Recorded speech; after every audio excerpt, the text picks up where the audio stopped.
My name is James, and this is my story. It was June 2017 and I received a phone call from my son's school to say that James was having a fit and could I please come as quickly as possible.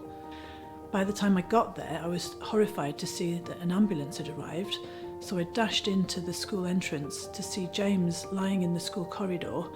He had breathing apparatus on his face, he was stripped to the waist, and he had 3 paramedics kneeling over him, trying to stop the dramatic convulsions that he was undergoing. And the paramedics had to work on him for around 45 minutes before he was stable enough to be put into the ambulance.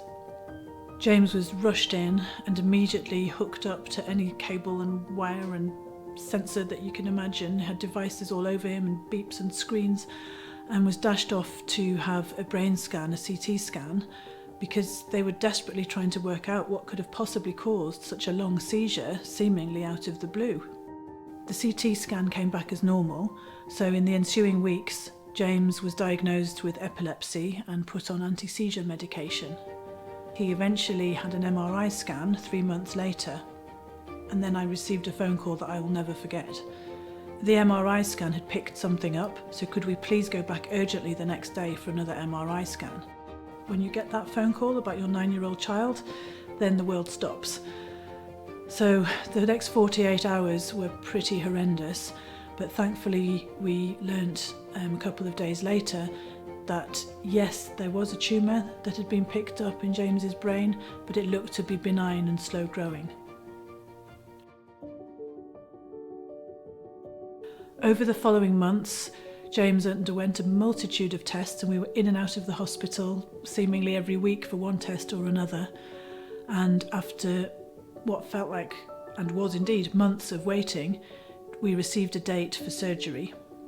In the meantime, we'd been trying to live as normal a life as possible, but poor James would get seizures out of the blue of all different types, and some of them were really, really distressing to witness. Eventually, James had his operation on May the 2nd, 2018, and he seems to have made a remarkable recovery. He stayed in hospital only 5 days instead of the 7 which the hospital expected, and when he was discharged, he was scooting in the park 2 hours later, as if nothing had happened.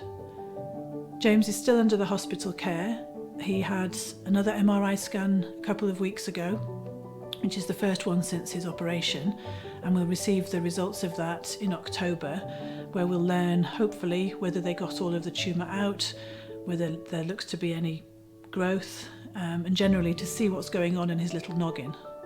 If what's going on in there is as positive as what's going on the outside, then we will be very, very happy, because he just is living life to the full and being a normal 9-year-old boy again. We are so grateful to the staff of Birmingham Children's Hospital. They really have changed our lives over the last year or so.